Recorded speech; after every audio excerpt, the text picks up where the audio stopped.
Nothing at all, nothing redeemable in him. And we have to, and whoever the people are who want to vote for him, and there look like intelligent people around there, somebody, for some reason, it can't be. It cannot be. If he wins the election, you won't be on the show anymore. He'll come looking for me. There'll be things that happen that none of us can imagine. That's what happens in that kind of a dictatorship, which is what he says. Let's believe him, take him at his word. Do you think our democracy is at risk in this election?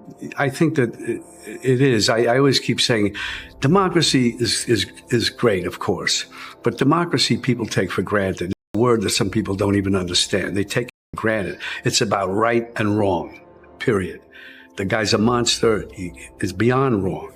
It's almost like he wants to do the most horrible things that he can think of in order to get a rise out of us. I don't know what it is, but he's been doing it, and it's scary. Are you Excuse my French. It's so Last year, Robert De Niro went full-blown Trump derangement syndrome, frothing at the mouth in interview after interview, hurling wild accusations at the then GOP frontrunner. He called Trump everything from a monster to a fascist, painting himself as some righteous warrior for democracy. But guess what? It was all a steaming pile of Hollywood hypocrisy, and Bill Maher just ripped the mask off. If you're into savage political takedowns and truth bombs the media won't touch, hit that subscribe button so you don't miss moments like this. The bottom line is, it's Biden versus Trump. We want to live in a world that we want to live in and enjoy living in, or live in a nightmare. Vote for Trump and you'll get the nightmare. Vote for Biden and we'll be back to normalcy. Yeah.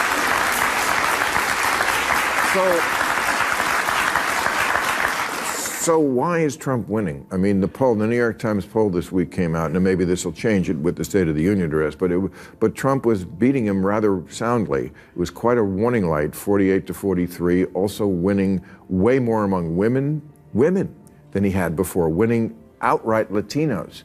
What do you attribute that to? I don't know. I just don't want to feel the way I did, and many of us don't, after the election in 2016, where we couldn't believe that it happened. You see what Trump derangement syndrome does to you. It strips you of logic, reason, and any grasp on reality. Robert De Niro had an entire laundry list of reasons why no one should vote for Trump, but he couldn't name a single reason why millions of Americans, including a surprising number of women, wanted him back in office. That's the blindness this syndrome causes. And here's a message to the leftists still clinging to the narrative that Trump would have lost if Biden were mentally fit. Wake up. Pre-election polls showed Trump was pulling ahead, and not by a little. The writing was on the wall, and they knew it. That's exactly why the Democrats were scrambling behind the scenes. They didn't want a fair fight, they wanted a switch. So Biden's handlers nudged him aside and quietly prepped Kamala Harris to take the wheel. You're not crazy for seeing it, you're just finally paying attention. The guy is a total monster.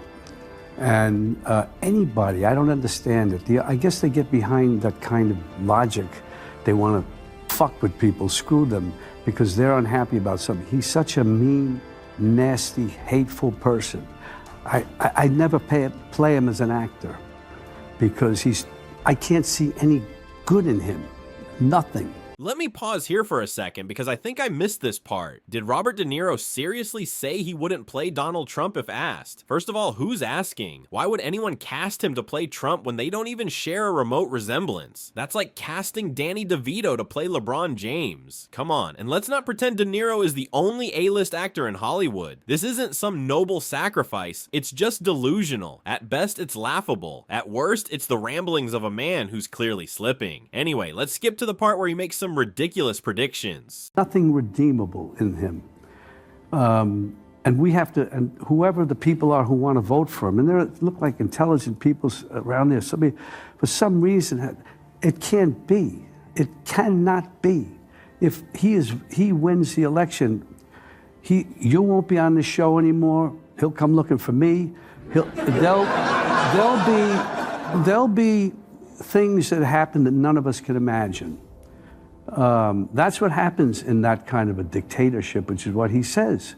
Let's believe him. Take him at his word. This is absolutely insane. Trump has been back in office for several months now, and let's be honest, which one of De Niro's apocalyptic predictions has actually come true? None. Not even close. But you know what has happened? Trump's done things no one saw coming, like inviting one of his harshest critics, Bill Maher, to the White House. Yes, that Bill Maher, the unapologetic Democrat loyalist who's donated to liberal causes and roasted Republicans for decades. Not a single Democratic president ever gave him that kind of access. Not Obama, not Clinton, not even Biden, but Trump did. Why? Because unlike his critics, Trump doesn't fear dialogue. He doesn't hide behind echo chambers or scripted appearances. He leans into the controversy, and that's what makes him so unpredictable. And yes, in many ways, so effective. So sure, De Niro was right about one thing. Trump has done some unimaginable things, just not the ones he and the Hollywood echo chamber were screaming about.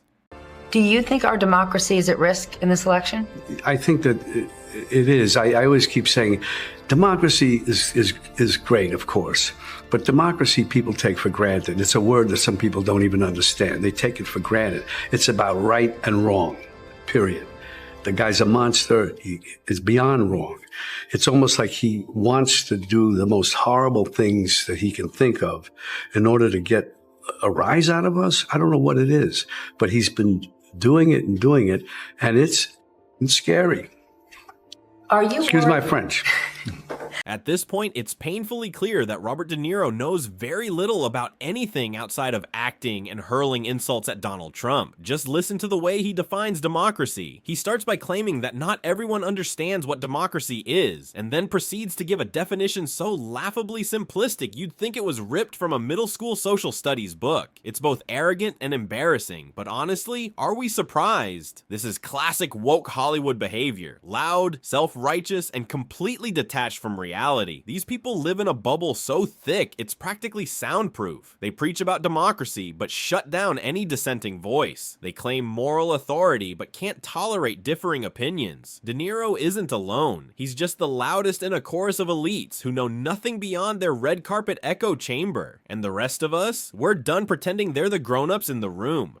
I am totally dumbfounded, baffled by that. I can't understand it. And it's a thing that we've seen over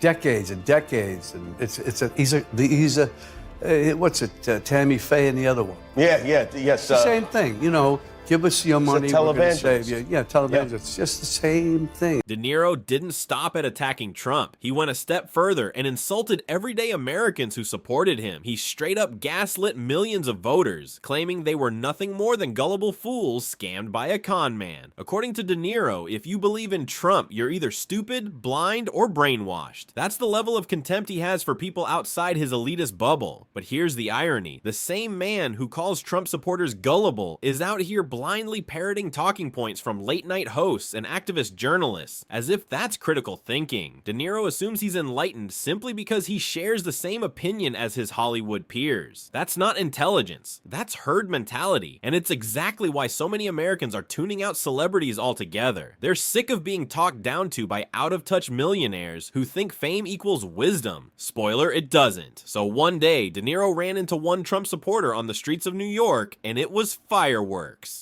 Bobby, it's your favorite president. I forgive you, Bobby, for being such a loser about the election. It's not your fault you were born with a low IQ. It's not your fault, Bobby. Believe me. Bobby, your favorite president won. Kamala lost. She lost so strongly. You were wrong. You're a loser. You're a total loser. This show sucks. You're gonna get low ratings. But seriously, what gives Robert De Niro the right to lecture the rest of us on who we should or shouldn't vote for? He lives in a Hollywood bubble, completely shielded from the struggles of everyday Americans, while families were grappling with soaring gas prices, grocery bills that doubled overnight, and paychecks that barely stretched to the end of the month under President Biden. De Niro was sipping wine in his multi-million-dollar mansion, far removed from reality. He didn't feel the squeeze. He didn't have to choose choose between paying rent or buying food. So when he arrogantly scolds Americans for supporting Trump, it reeks of elitist ignorance. If he has a personal vendetta against Trump, that's his prerogative, but that doesn't give him the moral authority to gaslight and demean millions of hardworking citizens for exercising their democratic right to choose a leader who actually listens to them. More damning revelations tonight about the Biden inner circle's efforts to hide his decline, including a scene in which the campaign staged a fake town hall. Why? Well, to quell concerns about his age and ability to interact with people. Meanwhile, the very Democrats that Robert De Niro was passionately campaigning for, urging Americans to keep them in power, were busy orchestrating staged town halls and heavily scripted events just to prop up their struggling candidate, Joe Biden. Think about that. This is the party De Niro wants us all to blindly support. A party so terrified of the truth, they couldn't even be honest with the American people about Biden's obvious mental decline. Rather than confronting reality, they buried it, shielding him from tough interviews, limiting his public appearances, and feeding the media talking points to mask what everyone could see. Now the truth is unraveling. A new book by CNN's Jake Tapper is set to expose the full extent of Biden's cognitive collapse and how it threw the DNC into a tailspin. The cover-up is finally cracking, and it's uglier than we were told. Other campaigns have used fake town halls. Now, I would say those town halls usually are in addition to real town halls. Joe Biden was doing neither. This fake town hall was in order to film it so they could make it into campaign commercials. They filmed it in Delaware with supporters. But Joe Biden at this point, this is the spring of 2024, Joe Biden's town hall, which was closed to press, was so bad that campaign officials determined that it was not usable for a campaign commercial. So they took 90 minutes, 2 hours out of the president's day. They filmed an entire town hall, and they determined that it was not usable. That's how bad Biden's mental decline truly was. Even with a carefully scripted town hall and a hand-picked fake audience designed to make him look sharp and in control, he still couldn't hold it together. The questions were rehearsed, the answers pre-written, the environment controlled down to the lighting, but none of it could mask the reality. Biden struggled to stick to the script, stumbling through responses and drifting into those now familiar elderly moments. You can practically picture it. He's mid-sentence, trying to address a softball question, then suddenly veers off topic, mumbles something incoherent, and shuffles off stage only to reach out and attempt to shake hands with thin air. It would be funny if it weren't so tragic. This isn't just about politics anymore. It's about leadership and whether the man behind the podium is even aware of where he is. Some people say this was because Joe Biden was incoherent. He could not really articulate his thoughts in a pithy or even semi-normal way.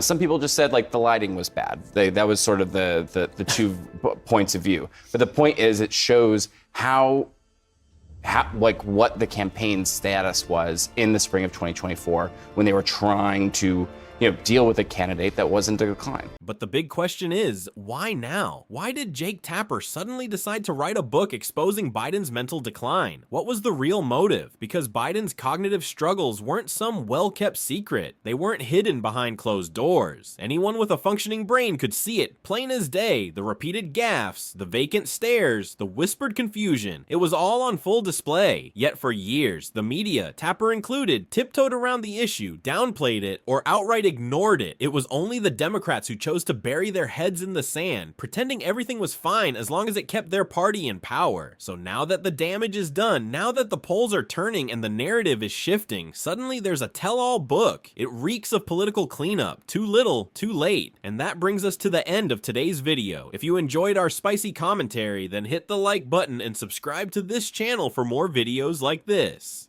Thanks for watching, and see you in the next one.